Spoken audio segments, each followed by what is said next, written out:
Oh, you didn't know? Your ass better call somebody! The energy revealed. Brooklyn to Queens, reppin' both hoods. Rob and CP, keep it fire, misunderstood. Cheer 'em all loud, let the anthem flow. Mets fans unite at the pregame show. From city sand lights to the skyline greens, it's the heartbeat of Queens, the craziest dreams. Rob hype on the mic, CP's the fire spark. Together they ignite, voices like the park. Fans dripped in jerseys, legacy bold. The Metropolitan story forever told. Turnstile spinning, the crowd floods the gates. This is family, no time for debates. Crack of the Batman, the roar never fades. Queens in the blood, it's how champions are made. Cheer 'em all loud, let the anthem flow. Mets fans unite at the pregame show. From city sand lights to the skyline gleams, it's the heartbeat of Queens, the craziest dreams. 7-line swagger, vibes electric and wild. Mets legacy golden since I was a child. Orange crushed skies, let the battle ignite. Ride for the home team till the last fight.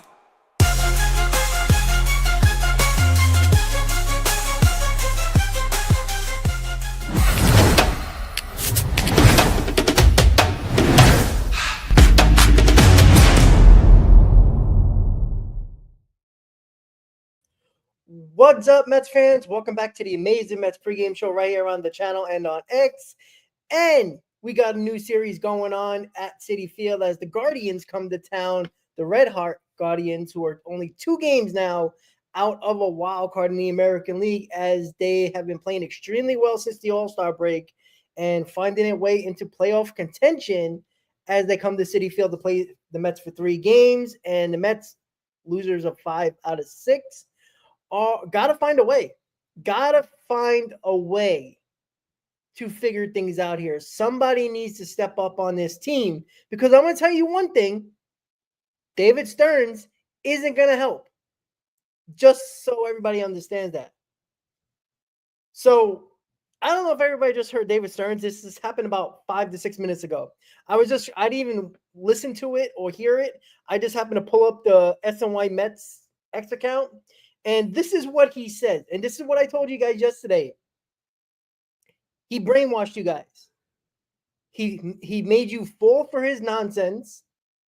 And he's playing games with you. And I said that from the jump. This is what he said, guys. Now, the question was about, obviously, the top pitching prospects, about bringing them up. McLean and Brandon Sproat in particular. So that was the question. So the direct question I didn't hear, but this was his quote directed at McLean, at Sproat, bringing them up. We may get to the point where we decide that it's the best thing to do to bring one or both of them here. That sounds great, right? But we're not at that point quite yet.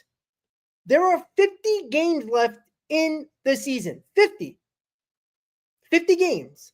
We are in a dogfight for the National League East. When is a good time? When are we going to be there? Like, guys, I told you this already.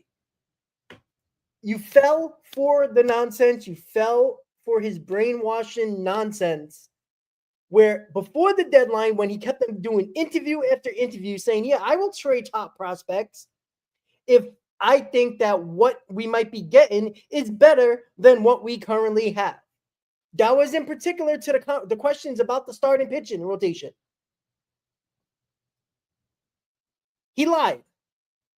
I truly believe he was never really serious about going after a starting pitcher that was top 3. I think he was looking to try to acquire another 4th or 5th starter, like a Paul Blackburn, like that type. Like an Adrian Hauser, those type of pitchers. He was never really serious about getting a top 3 pitcher. Now, and I told you this, there was not one GM that could not wait to get in front of the media a half hour after the deadline was over. David Stearns was one of them. Why David Stearns decided to come on basically as soon as the trade deadline was over? Because he had to save face. So how does he do that? As I talked about yesterday, but if you weren't there, I'll let you know. He made it exciting for fans going into the deadline, saying that he's willing to trade top prospects if he was going to get a rotation arm that was better than what we had. There was numerous guys that were better than what we have. Right? I don't care if you're going to talk about overpay, right? Just because other teams didn't overpay for starting pitching, why do we have to follow suit and do the same thing they did? How about doing it and getting that guy that nobody else got? And name the guy. I don't care if it was Alcantara, Cabrera, Gallen, Kelly, doesn't matter. I don't care, whoever it was. Most of those guys are better than what we have. Like that's the problem. And I said this from the jump, and I continue to say it. He fooled you and then fooled you again, because the way to save face right after the trade deadline didn't even give Met fans time to think about anything. He had a creep in about the prospects 30 minutes after the deadline. He had to creep it in there and says, you know what? We're going to think about these top prospects coming up and helping this rotation. He couldn't wait to say that because he failed at the deadline. Right? I don't understand doing as well as he did aggressively with the bullpen and even getting the center fielder and being aggressive in that aspect. And then you just are not aggressive at all with the main problem on this team. And we can talk about the main problem being the offense, but you couldn't get anything worth getting in this offense that was going to change anything, because we know if the four guys up top don't change and get better, then it's not going to matter. And so, Mike C, the guy with the 6 ERA, I know, guy with the 6 ERA. All right. Here's one thing with the guy with the 6 ERA, right? He's coming to a better team, right? You can get him in that pitching lab. And oh, by the way,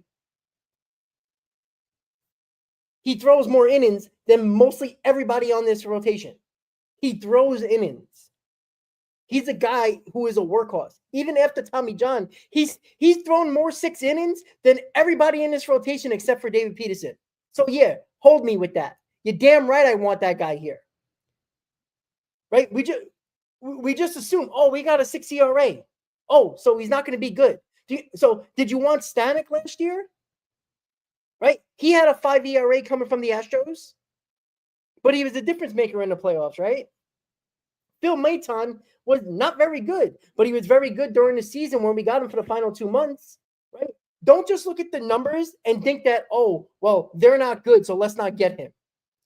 That's a silly way of thinking about it, and that's another losing mentality, right? I brought up guys last year that the Dodgers got, the Yankees got, right? Jazz Chisholm for the Marlins wasn't very good for the Marlins during that time period before he got traded to the Yankees. You see his numbers with the Yankees? Light years difference. Same thing goes for Tommy Evans. He wasn't having a very good season with the Cardinals, but the Dodgers wanted another utility guy could play multiple positions, and put him somewhere in the lineup, mostly in the bottom of the lineup. What happened? He ended up at the top of the lineup and the first 5 guys in the lineup, and was one of their best players in the playoffs. No, but I'm not saying that, Mike. But here's the problem. The problem isn't just about having quality starts, right? Because we don't get that as it is. If you're not going to give me quality starts, give this team a little bit of length so they can survive their bullpen. Because I don't care if you got Helsley, I don't care if you got Rogers, Soto, Stanek, Diaz, Garrett. I don't care. Those names mean absolutely nothing if your starters are going to continue to go 4 innings and occasionally 5. Your bullpen will be overused by the time you get to the playoffs. And then that bullpen is going to be useless. And that same rotation that everybody seems to not want to do anything about, now you have to push them, who can't do it now with extra days off. Like, we got to stop. Any one of those guys on the market were better than what we have currently. Probably besides David Peterson. And Manaea is still building up. So Who knows when he builds up, his body can handle building up and staying healthy for the next 2 months. So I don't even consider Manaea a part of this until he shows me he can remain healthy. Because it takes one throw for his arm to go. Because the Mets are very concerned about that elbow. They told you that from day one when he came back. So they're concerned about that loose body and what it can do to that elbow. They're not even concerned about the oblique anymore, which was the main reason why he was out.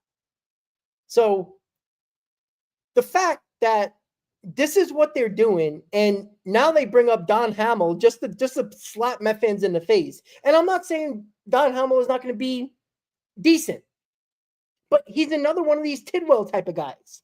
He's our 27th ranked prospect, who at one point was one of our top 10 prospects a couple of years ago. Now he's basically almost out of the top 30. So that's how much he's dropped over 2.5 years. And we're bringing this guy up who has a 4.5 ERA, almost a 4.5 ERA in AAA. Yet we got the guys that we've been talking about still wandering in AAA. So now maybe Don Hamill will surprise us, but he's not getting a start here, guys. This is what's going to happen. You know what he is right now? He's an Austin Warren. He's a Brandon Waddell. He's a Hegeman. If somebody shits the bed as a starter, he's going to come in to give bulk innings. And then when he gives the bulk innings, he'll be back in AAA the next day because he ain't going to help this bullpen for the next 4 to 5 days. So this is what they've been doing. And it doesn't work. It hasn't worked. It doesn't solve anything. And then Mr. David Stearns wants to say, oh, yeah, Frankie Montas is going to get another start, but we might throw an opener first. And then Frankie Montas. Oh, great. Yeah, I can't wait for that one. Like, what are we doing here? Like, does anybody in this organization realize that we're in a dogfight for the NL East? Like, do they understand that? This is not April. This is not even May. Shit, I'll even give them a little bit of a leadway if it was June. But we're in August, the dog days of summer, with 2 months left and 50 games to go. And we're playing this type of game? Like, I just don't understand that. Like, I just don't understand. Well, explosive, that's the other thing, right? They're concerned. They're still doing all these restrictions with Kodai Senga, giving them extra days off. They're still trying to protect Manaea a little bit and making them build up. We're one injury away from this being a complete disaster. And explosive's right. As everybody as everybody sees it right there. Like, that's the problem. Like, there is no reason why not to get a starting pitcher. Everybody's like, oh, well, it's dumb to overpay. Why? Because other teams didn't overpay? It's okay because the Mets didn't do it either. So, oh, that's okay. The other teams didn't do it. Why do we have to act like the other teams? We're supposed to be not like the other teams. You're supposed to take that risk when you're one of the top 5 teams in baseball, because the best record in baseball is only 2 or 3 wins better than the Mets. So in 1 week, the Mets can be the best team in baseball record-wise. Like, it can happen that quickly. We're not 7, 8 games from the best record in baseball or in the National League. We're a few games. Like, that can make a difference. And I'm not telling you if you bring in Alcantara here, it's going to make a difference or it's going to make a tremendous difference. But you'll never know because guess what? You don't have them. And oh, by the way, you'll be facing these guys against the Marlins. So now you also got to face them. And then when they throw 6 innings of 1-run ball, you'll be like, oh, we should have got them. Oh, that 6 ERA means shit. Like, I just don't understand the logic. And I said this earlier, and I'll say it again. You can't have it both ways. And fans are starting to fall in line with David Stearns and act the same way. And you're idiots. I'm sorry, but you are. You don't want to give long-term deals to top starting pitcher. Okay, fine. Then what do you got to do at the deadline? You got to obtain top starting pitcher with prospects. You can't do either because that doesn't help your team. You can't count on retreads and hope guys can figure it out with the pitching lab and get a lot of luck. Because that's what he's hoping for. He's hoping for a lot of guys for low risk and high rewards. He's hoping for more high rewards than the risk. That doesn't work with everybody. You can't fill that up with rotation. with a rotation. It's very hard to figure out if you're not going to do anything in the offseason or at the deadline to help that. It doesn't make sense. It just doesn't. It's just so stupid to me that concept. Again, I'm not fully on board with paying guy. Like I don't understand. I don't get it with David Stearns when it comes to giving long-term deals to top starting pitchers.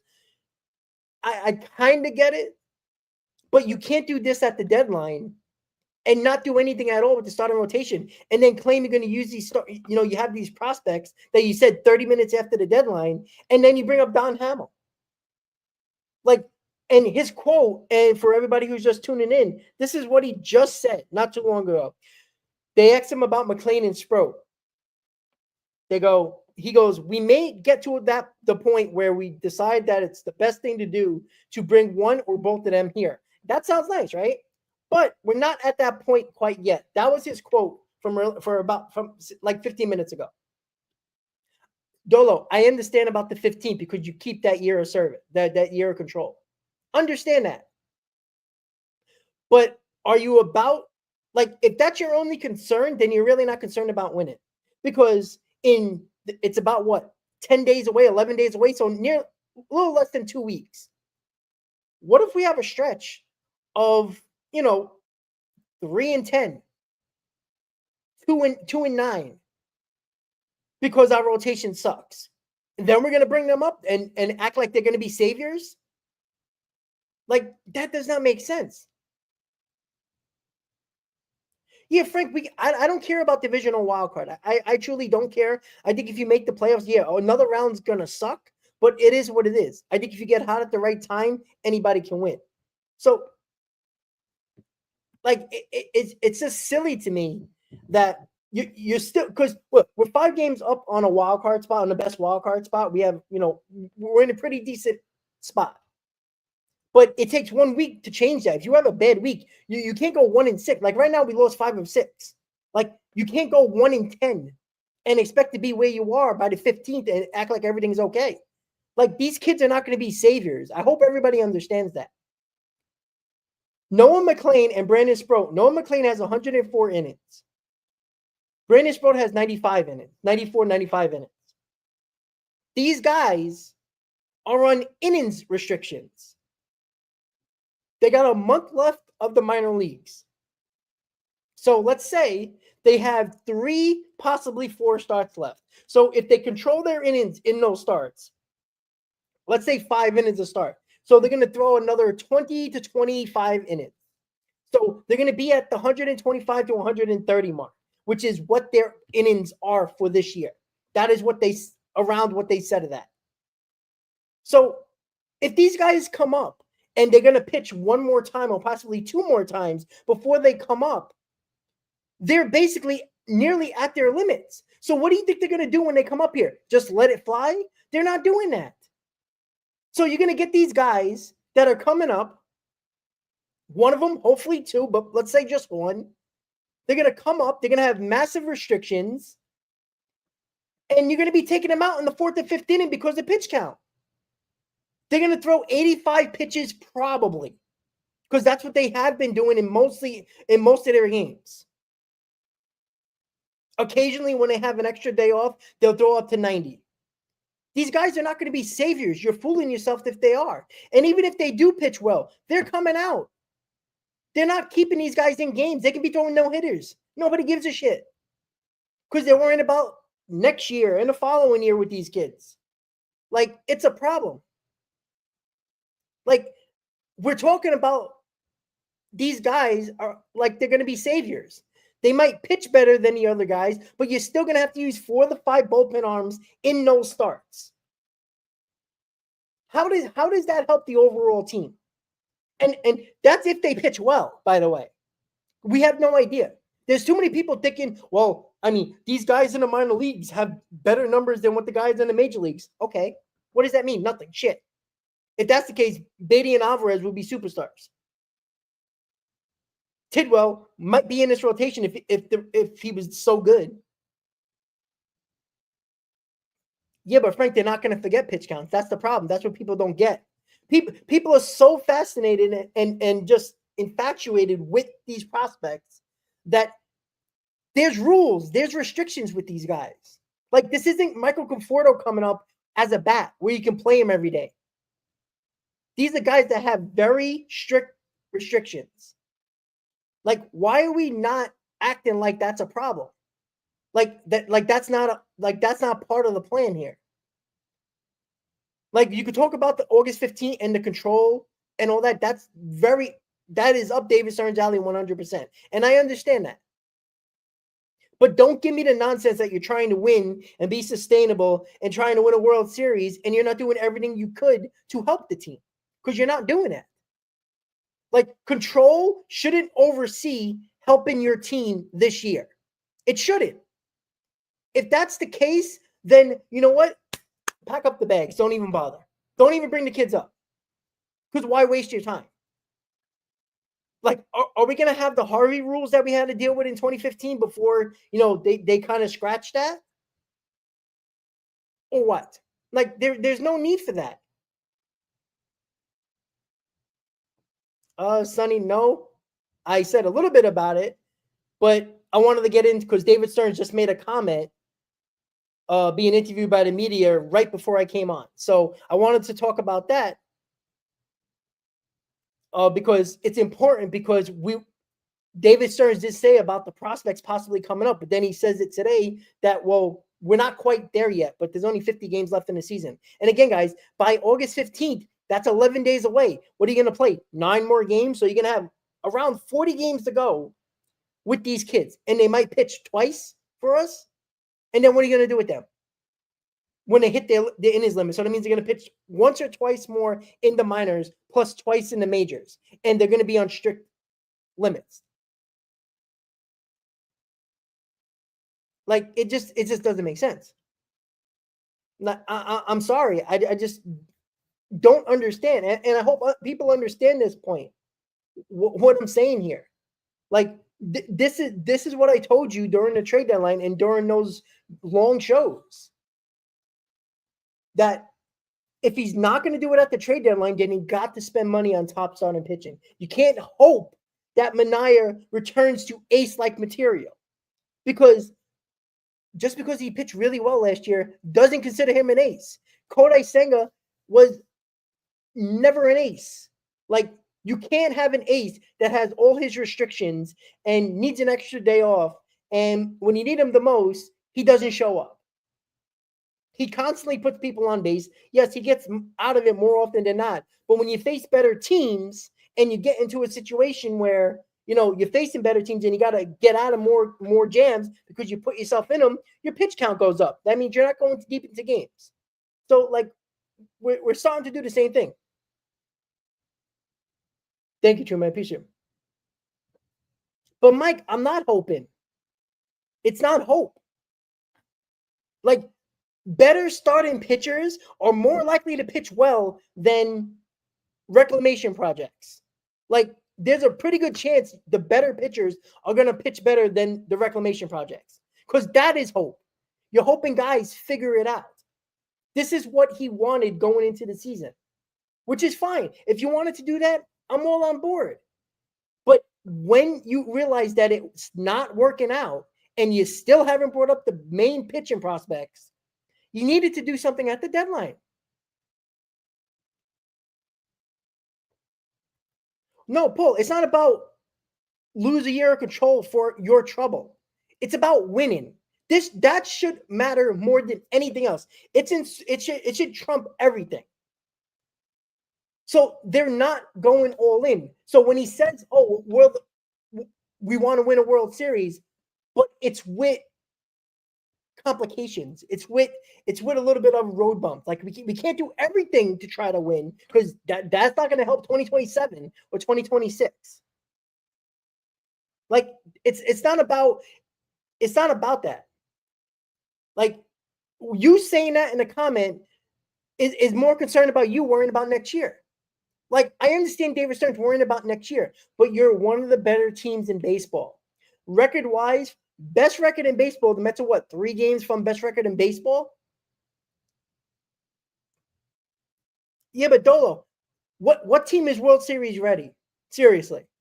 You got the Padres who always choke in their career, right? The Dodgers lost 9 out of their last 13, right? The Cubs have kind of like came back down to earth. The Brewers have been the best team in baseball. Are the Brewers unbeatable all of a sudden? Are the Phillies? Like, that's the thing. Yeah, easy. But why did none get moved, by the way? Why is that? Why did none get moved? Because people weren't willing to overpay. So we want Stearns to step in line with the other teams that weren't willing to overpay because the other teams didn't do it. But so it's okay for us not to do it. How about doing it and getting the guy that everybody wanted, but they weren't willing to overpay? Doesn't that help winning more? Or do we only care about 2026? Then stop watching the show. Stop watching Mets games and let's pack it up and I'll see you in the offseason. And we'll talk about 2026 because too many people care about that. Dolo, do the Padres look ready? Do they? Because they were ready to trade Dylan Cease. Yu Darvish, but unless he's facing the Mets, hasn't pitched well. Like they got better for sure, but they've notoriously choked in the playoffs. They beat the Mets and then, they find a way to choke. Easy. I already said this. Prospects are suspects. All right? I don't care. Give me a proven talent over prospects any day of the week. If you're really trying to win, then you do it. David Stearns is not trying to win at all cost. I don't know if anybody understands this, but Brandon Sproat and Nolan McLean, you probably didn't have to give up all 3 pitching prospects, by the way. You could have gave up probably 1 pitching prospect, even if it was Tong, and give up a couple of position players to get a starting pitcher in here. And I'm not saying a guy like Merrill Kelly who was not under control. You could have got an Alcantara. You could have got a Cabrera. You could have got a Mitch Keller. You could have got somebody who's better than most guys on this rotation. And then you have him for a couple of years. Like, if you want to talk about next year, there was guys that are still under control for the foreseeable future.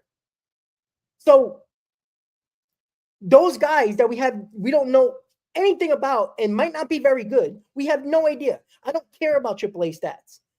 I don't care about AA stats. Right? All I care about is how many innings they can throw and can you give me a quality start. We have no idea. They can come up and be a complete disaster. They can be Tidwell.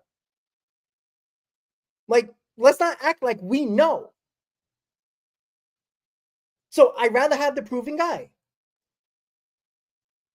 Yeah, 3 pitchers out of Reto. I understand that. But it was 1 top 10 prospect and the other ones were the 13th and the 15th ranked prospect. We gave up from 7 to 28. We gave up about 9. Here's this, right? You can really say that we gave basically just as much to get Rodgers in here than they did for Merrill Kelly. Like, I just don't understand that. So, you don't think Tidwell and Gilbert and, the other prospect, maybe you had to give a little bit better prospect with Tidwell and Gilbert to get Merrill Kelly? Like, let's act like Ali. I already talked about Don Hamill. I already said that. So I already know that. So you weren't here yet. Don't tell me to cover breaking news when I already said it. All right, I already said it. Not your fault that you didn't come in on time. It is what it is, right? People got shit to do. But I already said that. So it's impossible. And Kelly might hate New York, but he didn't have control over where he was going to go. But I know what Kelly is. Kelly's a number 3 starter. Yes, he's 36, 37 years old and a rental, but he's better than half this, nearly almost everybody in this rotation. He has a 3.4 ERA. He has really good numbers in the playoffs. Like, isn't that what we want, buddy? Like, isn't this what we want? Like, I just don't understand it. Like, I just don't understand. Like, why are people afraid to trade prospects when you can get proven talent in here? And I'm not saying that we had to go get Merrill Kelly. I know that might have been a steep cost, but you can't tell me that he wouldn't help this rotation this year. But if you wanted to go a little bit crazy and get Alcantara or Edward Cabrera or Mitch Keller, or a guy like that who's under control for the next couple of years, it wouldn't affect the next couple of years because you're getting somebody who's proven that has done it, and going into this situation where you have a pitching lab, when they have good stuff, when they have good years in their back pocket, you can use that and you can have them. Like, because we know we're not spending on starting pitching, at least top starting pitching, so we're going to deal with the same shit next year. And David Stearns is relying so much on one of these prospects to actually look like they can be a top pitcher. And oh, by the way, let's say they throw 135 innings this year. Let's say 140. So we're going to expect this guy to be top of the rotation type of guy.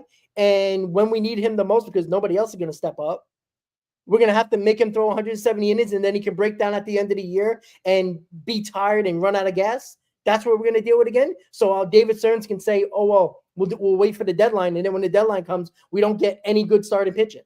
We'll get another Paul Blackburn. So I just don't get it. Like, unless these kids are going to come up for let's say August 15th, let's say they're very serious about the extra year, the keep that year of control. No problem. Okay. Right. I'll give you that. But what if there's no restrictions on their innings? Like, let's forget pitch count, because they're obsessed with pitch count. Everybody's in baseball. So let's just say they don't have restrictions innings wise. Then okay. But we're acting like these guys are going to come in and dominate. And if they do, great. Like, we'll all be excited. But if they don't dominate, and let's say they're average, they're not going to use these guys and give them the length that this rotation needs to give. Again, we're going to overuse this bullpen over the next 2 months, regardless, because I truly believe they're not fucking with these guys' innings restriction. They're not messing with it. They're going to be on that plan, and whatever happens, happens.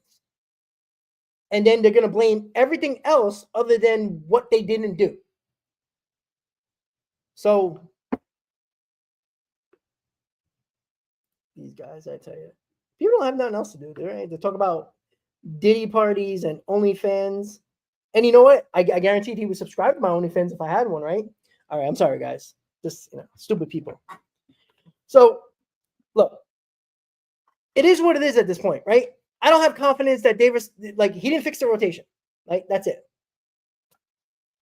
Yeah, Tim, right? Come on. You know what I mean? Come on.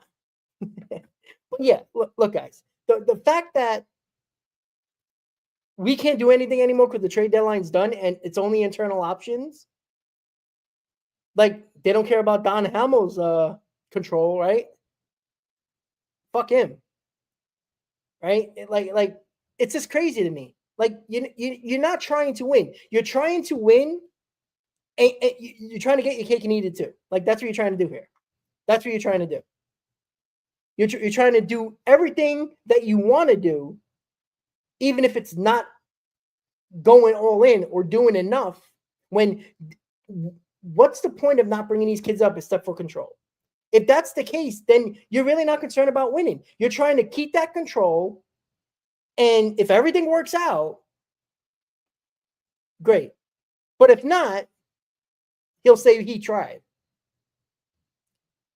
Because he did say prior to the deadline that he's willing to give up top prospects if it gets us guys, or gets us a guy or a pitcher that is better than what we currently have. Either he's an idiot and he believes that our rotation is better than all the guys that he could have got, or at least one of the guys he could have got, or he wasn't willing to overpay.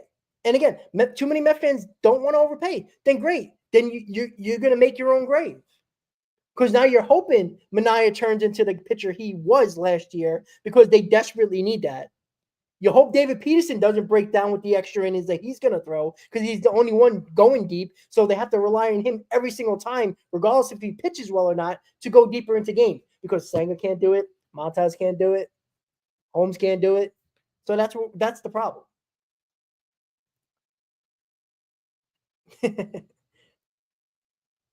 Well, I don't think the Marlins are going to win the division, but hey, never say never. So, obviously, the Mets lost the series against the Giants 12-4. Sorry.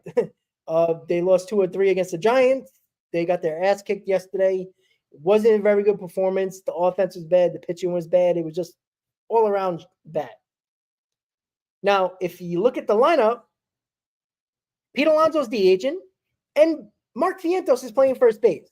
So let's screw up on defense as well when you got Sean Manaea on the mound, where you probably would like him to throw, 85 to 90 pitches and work on it, but let's not put the best defense out there. So I don't know. I don't get it. Maybe Pete Alonso, maybe he's, again, I didn't hear why he was DH. If it's just because they just wanted to get him off the field, whatever.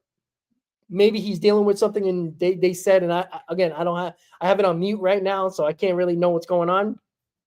But I kind of think that I just don't understand why Mark Vientos is playing first base. Like, what are we trying to prove here? He can't play first base. He's not a good defender. So, like, you could have DH'd Vientos and play Alonso at first base. You have him in the lineup anyway. So, no, I checked. I double check again for you guys, but unless I'm seeing things, and hopefully I am, because I'm really hope I'm wrong here.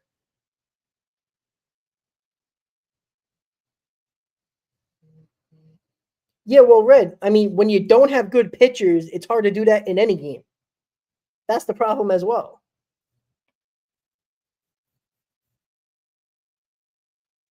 No, guys, unfortunately, I was right. Vientos is that first base. So, he'll probably drop a ball. He'll probably make an error. He'll probably have terrible footwork because he has terrible footwork, even at third base. So, yeah, I don't like the lineup today. I really don't.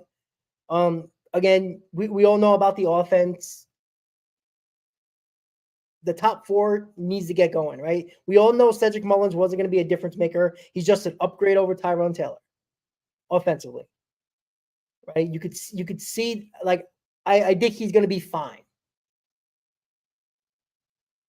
Am I afraid of the Marlins? Yeah, I'm traumatized from 07 and 08. Yes. Yes, I'm afraid of the Marlins.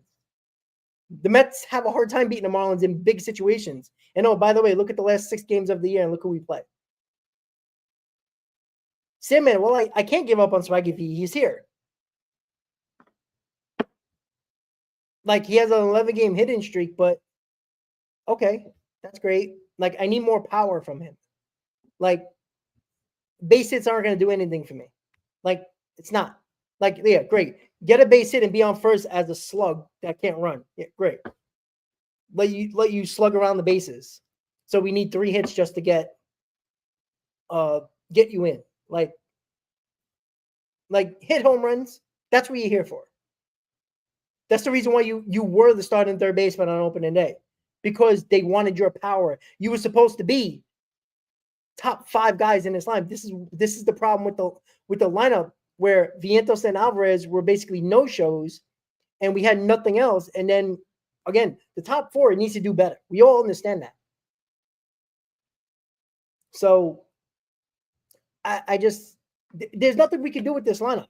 Like, we can continue to talk about the lineup. We know the lineup has not been good, but we know it's all about the top 4 guys in the lineup. If they don't get going, doesn't matter what we do. But you also can't get in every start, a pitcher's going 4 innings and giving up 5+ runs a game. Like, you're out of the ball game. Like, this, I don't care how good an offense is. The offense can't come back every single time.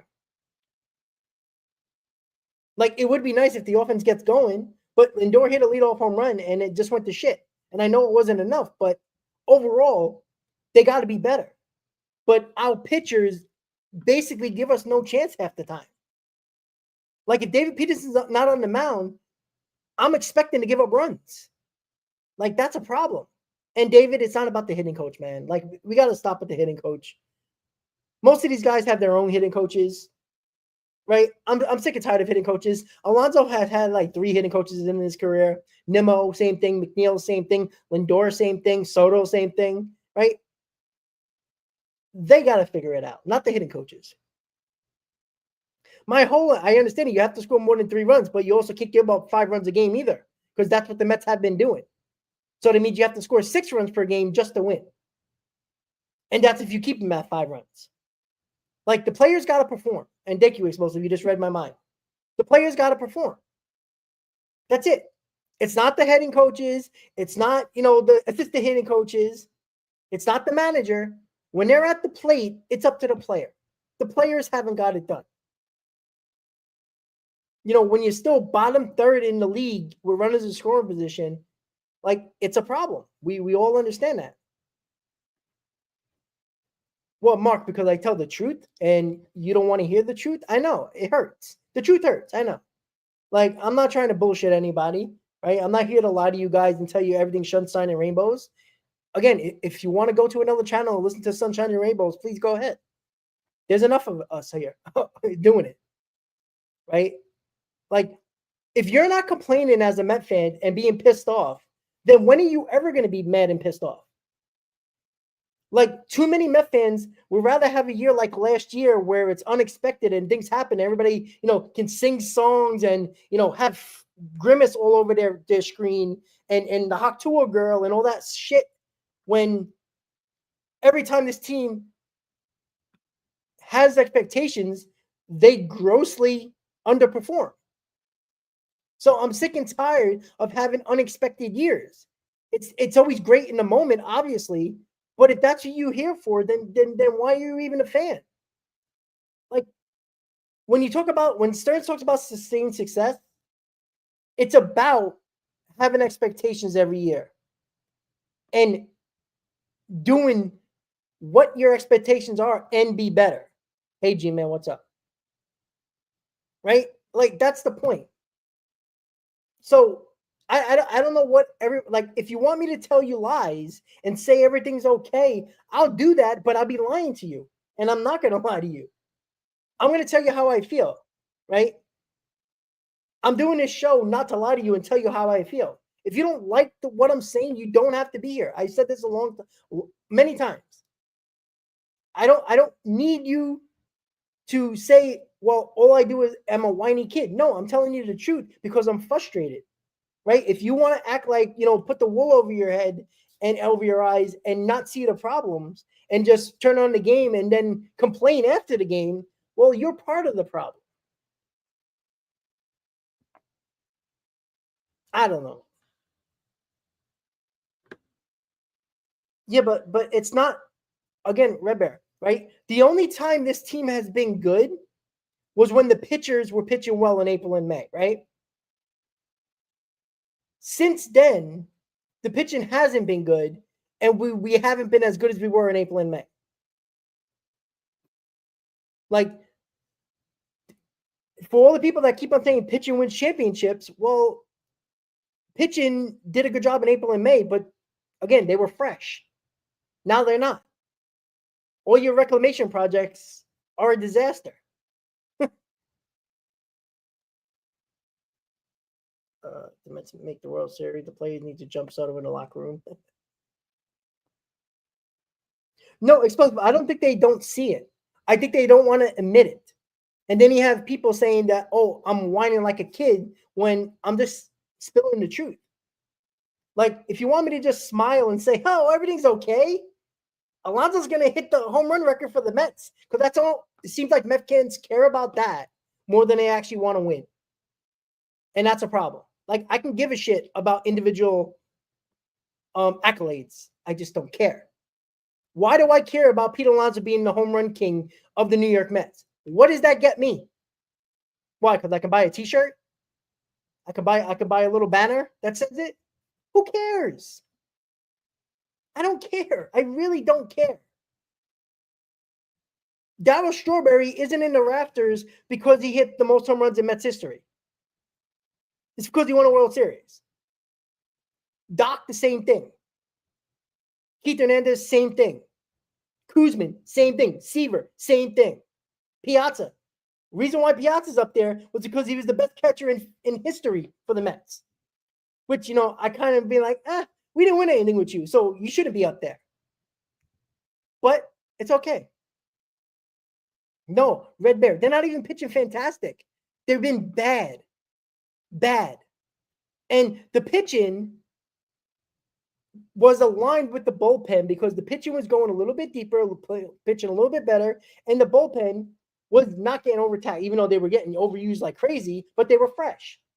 But as soon as the start and pitching, not even about quality starts, when they stopped giving a little bit of length in their game, in their starts, you were still using your bullpen way too much, and then it's a trickle-down effect. When your bullpen doesn't give you length and then not pitch you well at the same time, now your bullpen is going to be X to do more, and then they fall apart.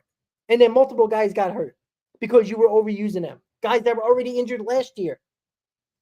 What do you think was going to happen? They were just going to be healthy? No. So everything becomes a trickle-down effect. The bullpen, a lot of guys got hurt. Some guys started to suck because they were overused. And now we had to overdo it at the deadline to bring in more arms because of that issue. So everything happens in a trickle-down effect. One thing happens, another thing happens, and now you got to do more to fix it, which is probably why we never got a starting pitcher. It all trickles down and hurts something else. And again, I'm still not saying that the offense deserves no blame. They deserve a lot of blame. But this offense, I don't think this pitching staff can turn it on. That's the difference. We are mad at the offense because we know these guys have back of the baseball cards that are proven. They can turn it on at any moment. Who is turning it on in this rotation? Clay Holmes, who is already completely gassed. Frankie Montas, they're already talking about an opener in his start. Sean Manaea coming back from injury. Like, I don't expect this rotation to turn it on. There's nothing to turn on. Like, that's the problem. This offense can turn it on because they've been proving guys to do it over the years. There's no proof telling me that this rotation is going to get it going. What, Sean Manaea when he was with Oakland? Clay Holmes with the Yankees? Oh, wait, he was a reliever. I forgot. Frankie Montas in Oakland 4 years ago? David Peterson? Wow, we got one. Great. Like, who's turning it on here? Our pitching prospects that they're going to have restrictions with innings? They can't turn it on. They're going to get shut down. Like that's the problem, right? We know that Lindor, Soto, Alonso, their numbers in the postseason are why you pay those guys, right? We know that. And if you want to throw Nimmo in there who has decent numbers, fine, right? These guys do have numbers. They proved it for years to have the numbers. So if they haven't done it all year, at some point they will. I can't tell you when, but they will. They've had flashes. They can turn it on because they have the numbers to prove that they've done it before. But the rotation, what is there to prove? It's not like these are guys that were really good a year ago and we're just waiting for them to figure it out. That's not the case with 90% of this rotation. Sean Manaea, maybe, if he stays healthy. David Peterson, sure. Don't talk about Kodai Senga because he's a waste of a breath. Like, it's just, I don't know, guys. Like, we got to stop acting like, this rotation is going to turn it on when there's nothing to turn on. There's not a lot of good guys in this rotation. Like, you can't trust Sean Manaea yet until you can see him pitch for the next 2 months and actually pitch and stay on the mound before we worry about pitching good. We need him to stay on the mound healthy.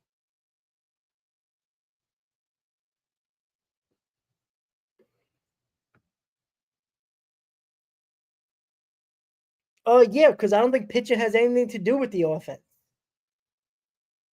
It doesn't, clearly. Weren't the Mets 20 games over 500 around the end of May because the pitching was so good? So it has nothing to do. They don't interact. Like, ultimately, you might win more games, sure, but I think it's a problem where, nobody expected this rotation to be that good. That's why we were talking about the offense carrying a team. But we had to worry about the pitching carrying the team for 2 months because we knew it was going to take a step back. Now it took a huge step back. And now the offense has to pick up the slack. And they should pick up the slack. And I expect them to turn it on at some point. I know it's August, but again, they have track records. These guys in our rotation have no track record. Like, don't give me 4 years ago. I can give you track records of guys last year in this lineup that turned it on. The rotation, where's it getting turned on? What, you're going to give me Manaea last year who changes mechanics and is now coming back from injury? We have no idea if he's going to stay healthy. You want to talk about David Peterson? Great, we got one guy. Kodai Senga was, chilling last year with an injury. And he still can't figure it out. Frankie Montas, can't wait for him to pitch game 3. Like, come on. Like, and if you're expecting these kids to come up and be saviors, then that should be more of a problem when it comes to blaming David Stearns for this. If he's so concerned about control of these prospects and worried about their innings and worried about their development, then you should have got better starting pitching so we didn't have to worry about them getting called up. Doesn't that interchange with each other? It connects with each other. If you do one thing, you don't have to worry about them coming up. So that's the other problem. If they're so highly regarded, then bring them the fuck up and let them pitch. Stop wasting our time. It's stupid. Cannon coming back next year, and not with the Mets. Probably. So it's ridiculous to think that, like, one thing happens and it can hurt another. Right? This is what happens when you don't do off-season moves to get better pitching in here, and then you don't do it at the deadline, and you put yourself between a rock and a hard place. Because now the fans are going to expect these guys to be saviors. It can happen, sure. There's always a possibility, but more likely than not, they're probably not going to be as good as everybody thinks they might be, at least at this point right now. I don't know about next year. They might be. But, too many people are convinced that they're going to be just good. And yeah, they might be better than Montas. They might be better than Holmes. But they're not going to give you more innings than those guys. Because, again, they're on innings limits. Truman, we're going to make the playoffs. Like, unless that's a big collapse if they don't make the playoffs. Like, maybe everybody would actually believe me if they don't make the playoffs. But they'll make the playoffs, right? They're 5 games up on the last wild card. Like, we're okay. Like, it can change quickly, but we can't have these losing streaks of 5 of 6. Like, you got to get out of this rut. And hopefully they're going to push Sean Manaea. But again, that is risky, isn't it? Even though, listen, I think these arms are going to fall off at some point anyway, so you might as well just throw them. Like, you have to figure something out. If you're not going to push Manaea right now, if you're worried about David Peterson and his innings, you're still worried about Kodai Senga, whatever the hell you're trying to worry about with him for, and then you got Holmes and Montas basically collecting a check and not earning it, then what are we doing? You half-assed the offseason, you half-assed the deadline for a rotation, and now you're stuck hoping these kids are going to do better than expected. But even if they do, unless their restriction limits are just non-existent, I don't know what we're excited about. So we can throw this bullpen 4 or 5 innings every game? Yeah, Clay has been better than Montas. That's a stretch. Like, I'd hope so. But Clay Holmes can't get out of the 5th inning. That's the other problem. Like, Clay Holmes was, if you listen to Stearns, he can definitely be a number 3. Definitely. We know Montas is number 4 or 5 starter. Your 4 or 5th starters are going to be, guys like Frankie Montas. Like, find me a rotation that has a number 4 or 5 starter, that isn't like a Frankie Montas. You might have a little bit better, but not much better. But again, when you're relying on Frankie Montas, the reason why people are bitching and moaning about Frankie Montas, because we have nothing else in this rotation to trust. That's why. Skull, I know. That's been my problem all year.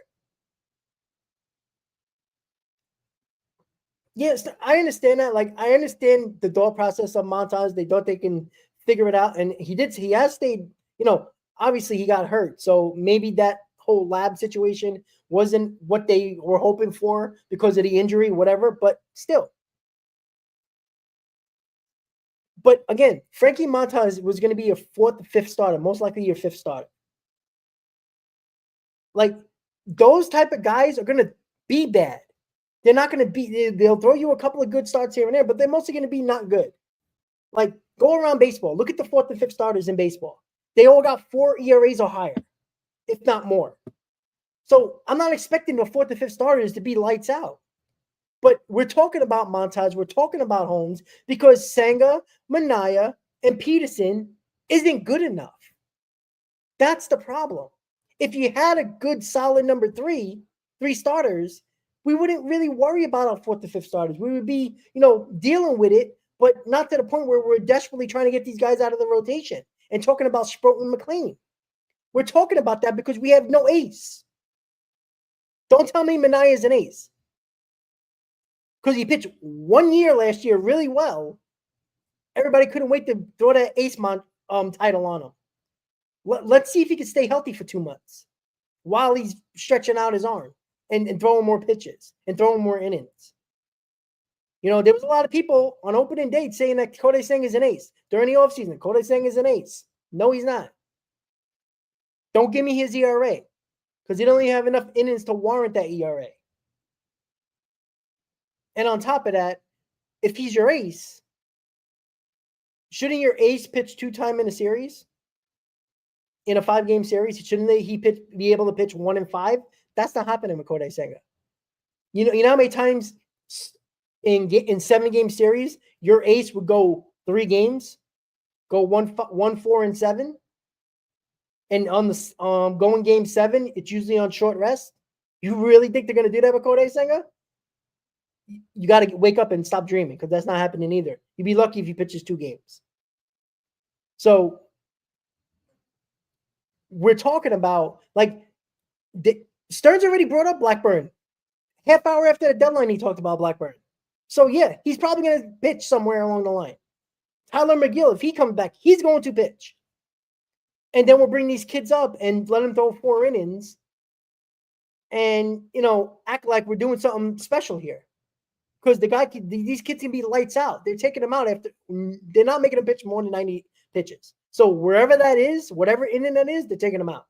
So for everybody who's the prospect huggers, this is your wish to have all these guys trying to still figure out third base and nobody stepping up. You got a catcher who looks a little bit better, but got sent down. So this should be a prospect hugger's dream right now. Because prospect huggers don't want to win.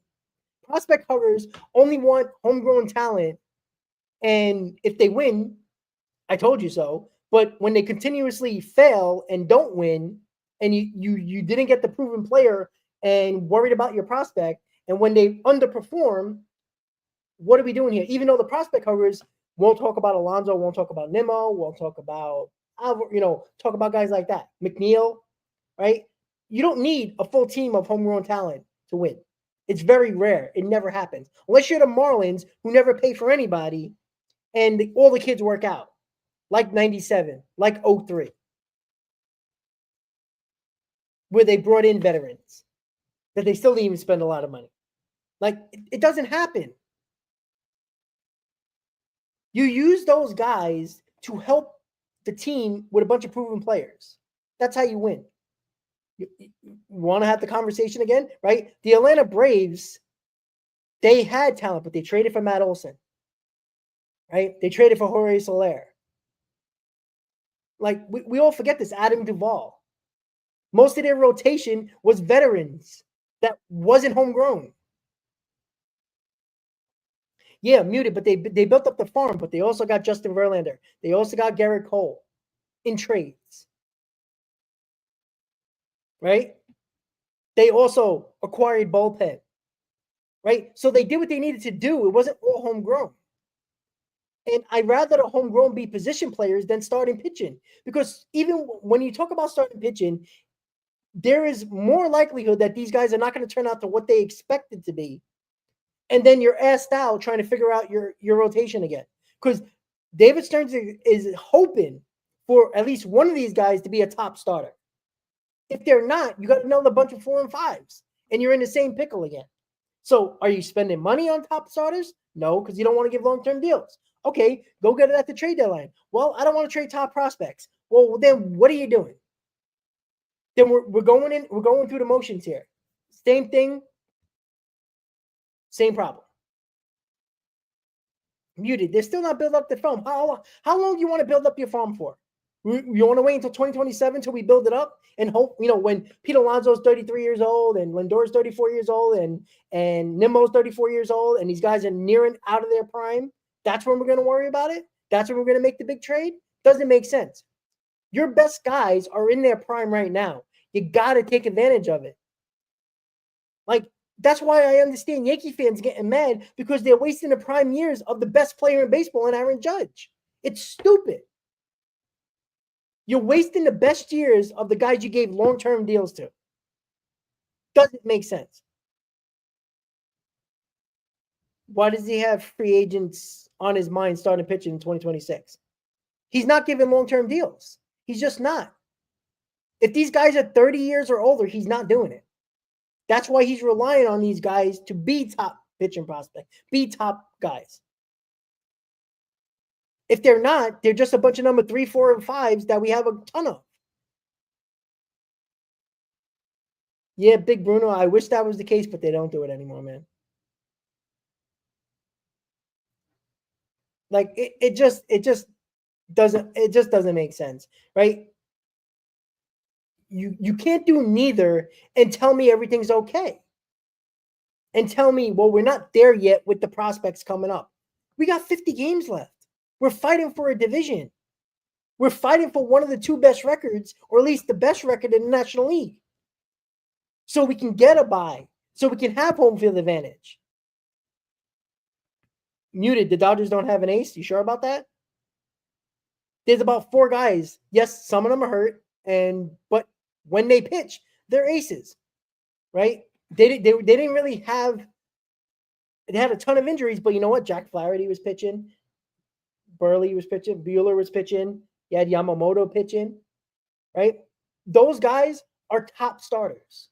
Now, Buehler, understandable, but he was really good. Yeah, Snell's back, and you know what? Snell's going to be healthy again. He'll pitch in the playoffs.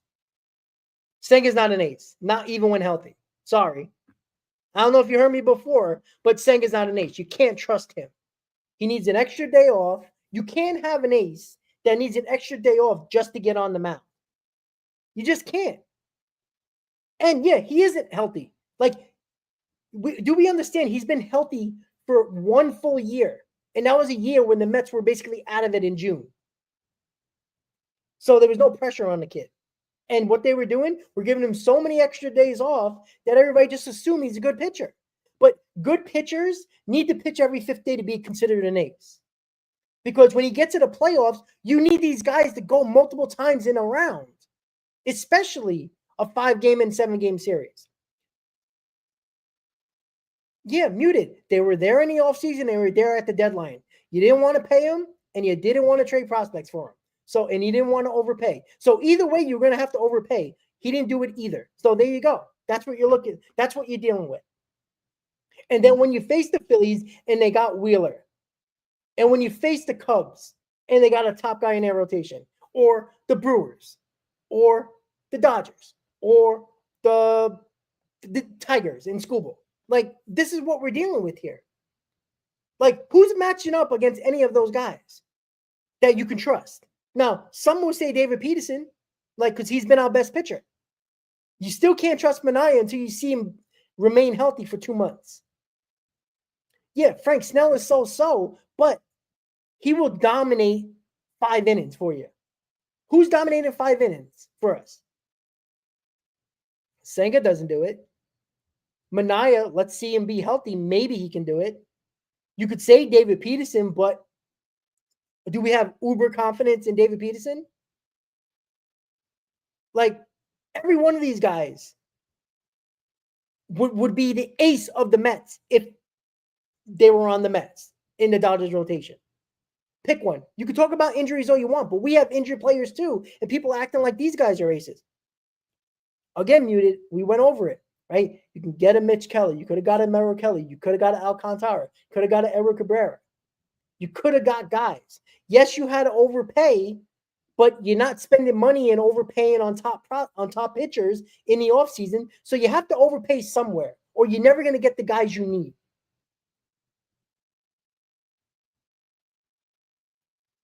Well, I'm not worried about the Marlins like catching anybody, but I'm concerned when we play them because at the end of the year, I think it's the second to last series of the year, we face the Marlins. And who knows where they are by then, but you know they're going to try to beat us. And the Mets always has problems with the Marlins, especially in big situations. And now, do I think the Mets are going to make the playoffs? Yes. But if it comes to seeding, and those games might determine a division or might determine us one of the 2 best records in the National League to get a bye, hey, I'm damn concerned. Because I think this team will not survive if they don't get a bye. Because I don't trust this rotation to do so. The best Kodai Senga you can get is if you get that bye. If you don't get a bye and those games matter at the end of the year and you have to throw Senga with barely any extra days, because again, you can't give extra days off during the playoffs just to appease Senga and have him pitch. Do you know his ERA and how he pitched on regular 4 days rest and pitching on the 5th day? He has a 5 ERA, and it's very minimal starts because they know he can't do it. So you can't give him an extra day in the playoffs. The only way you could do that is sweep a series, and then you have off days. Other than that, you're playing every other day. So you're not getting much rest. So that's what I'm saying. Don't tell me saying he's an ace when you could talk about stuff, you could talk about ERA, but he's not going to be counted on to pitch 2 or 3 times in a series because the off days don't make that happen for him because he has to pitch on a 6th day. How are you doing that in a 5-game series? How are you pitching them 3 times? Because look at the aces. They usually, if it's a game 7, you'll have the ace somewhere coming in the bullpen, maybe coming in after a starter, or even starting the game and pitching a couple of innings to get going. That's not happening with Kodai Senga. That might not even happen with Sean Manaea. Maybe with Peterson, but that's a stretch. That's the problem. Sure, let's bring up young arms who are in innings restrictions. That's not going to help anything either because they're going to come out in the 4th or 5th inning just like the other guys in this rotation.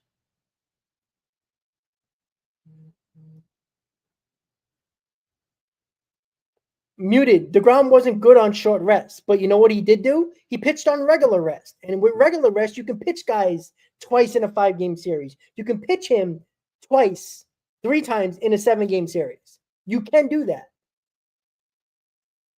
You can do that.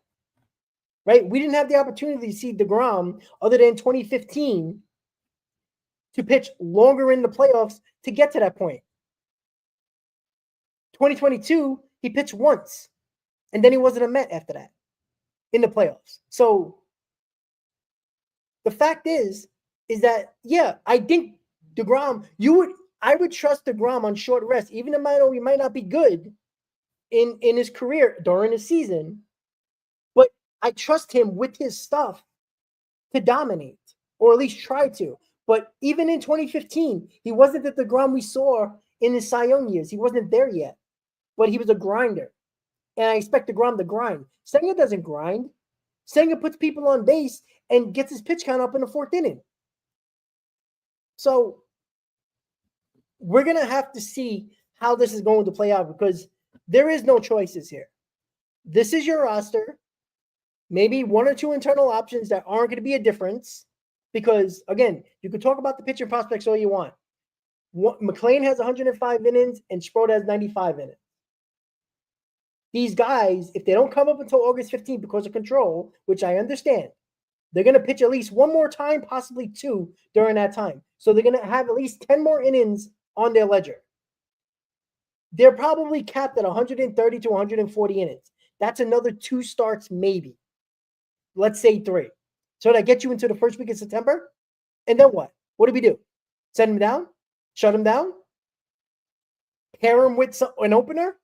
Because that works all the time. Like, you can't do that. Because if these guys do pitch well in those 4 or 5 innings, people are going to be clamoring to have them pitch every time. Well over their innings. And who knows if they're not going to be gassed by then. Wasn't that the problem last year without pitching? They all got gassed by the time the NLCS came around. After game 2, they were all gassed. So we're going to have the same problem again. So let's hope. Well, D-Mac, who has more bullets left? I don't know. Like, I don't know. Like, who has more bullets? I mean, I don't know. Like, you're assuming when they came up through the system, and I'll check it really quick for you guys just to have an idea as the game's going to start in a few minutes. Excuse me. Let's see.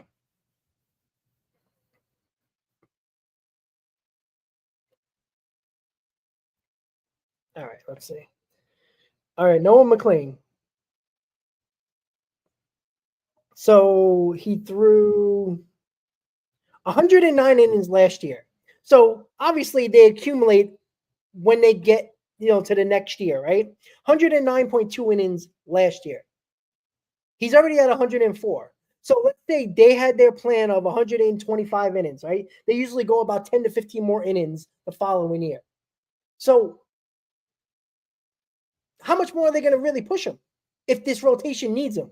If they pitch well, you're going to have to use them, but are they worried about his innings? That's a concern. How can you worry about innings when you're in a dogfight for the NL East and trying to win a division and trying to be top two teams in the league to get a bye and trying to help this rotation that hasn't been good, right? Let's go to Brandon Sproat. Last year, he threw 116 innings. He's already at 95 innings. So let's say jump another 15 innings or so, which is another about 3 starts, you're talking about 130 innings. So the time they come up, they're going to be right around their mark of what they thrown last year. And their plan is to throw another 10 to 15 more innings the following year. That's how you build them up. Like, that's the problem.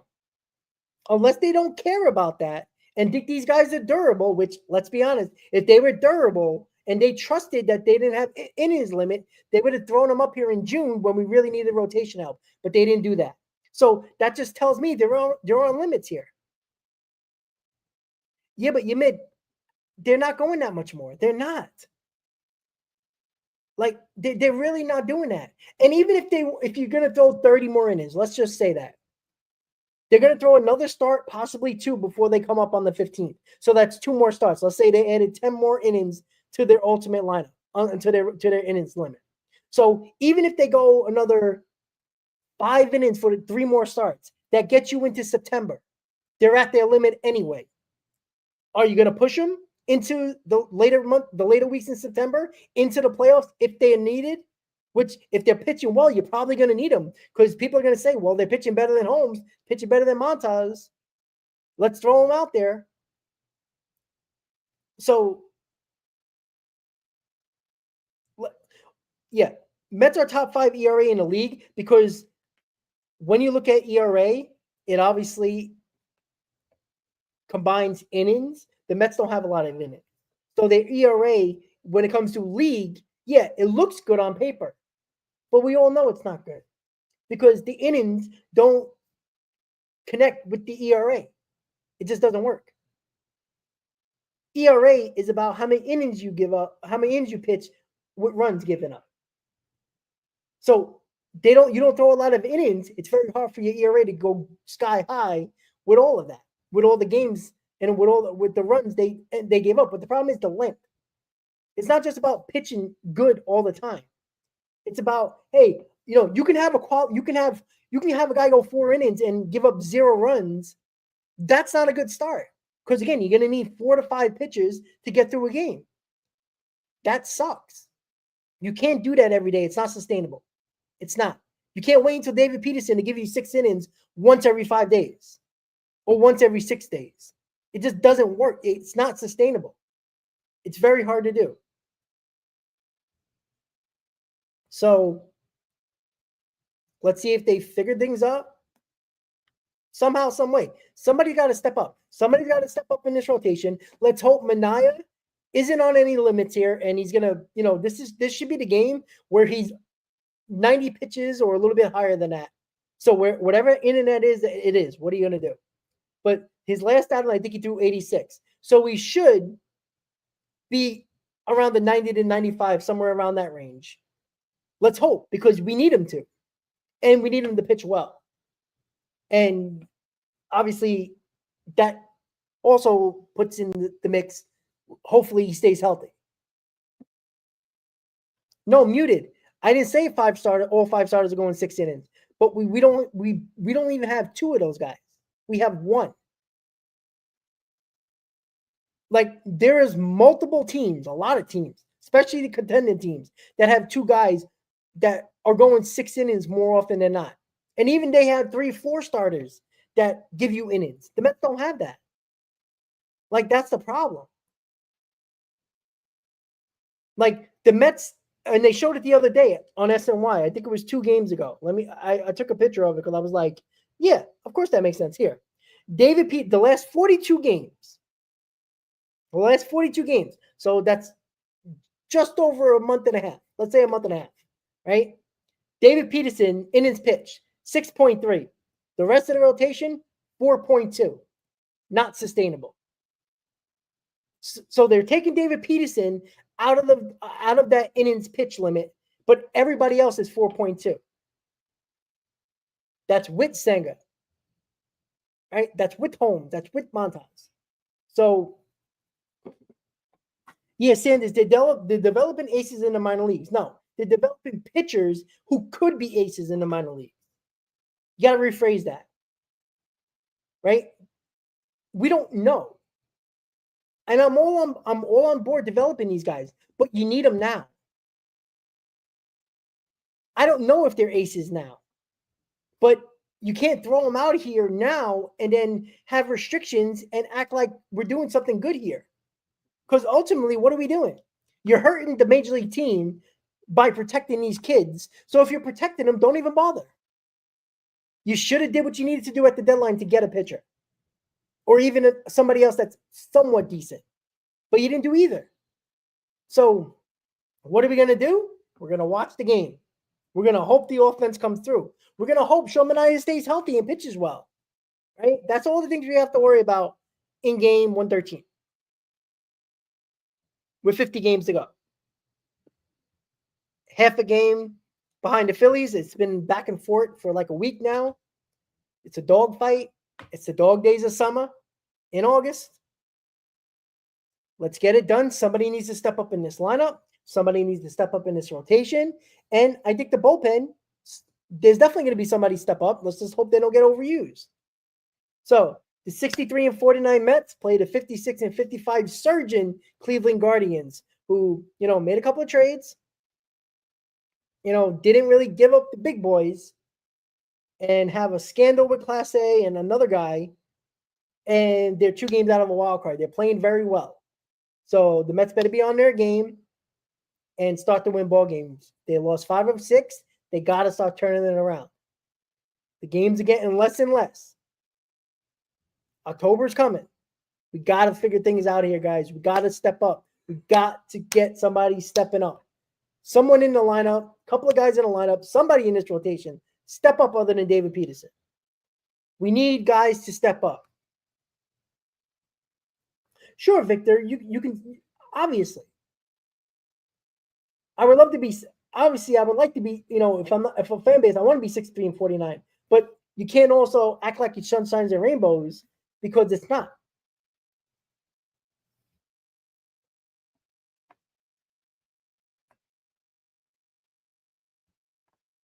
So let's see how it goes, guys. So enjoy the game today, guys, in about a couple of minutes. No post game today, unfortunately, but I'll see you tomorrow on a pregame show again. Let's hope tomorrow we're talking about a Mets win, and we're talking about trying to win a series tomorrow with Clay Holmes on the mound for the Mets. So Manaea, let's get going. Let's see if you can do that 90 to 95 pitch count. Let's see if he stays healthy and pitches well. And let's see if this lineup wakes the hell up. You got your DH and Alonso. Vientos is playing first base. That's the big thing in the lineup. We'll see if we can score those runs. We see if we can pitch well. We can see if we can do anything well. With that said, guys, have a good night. Thank you for tuning into the Amazing Mets pregame show. And let's go Mets, guys. Have a good night.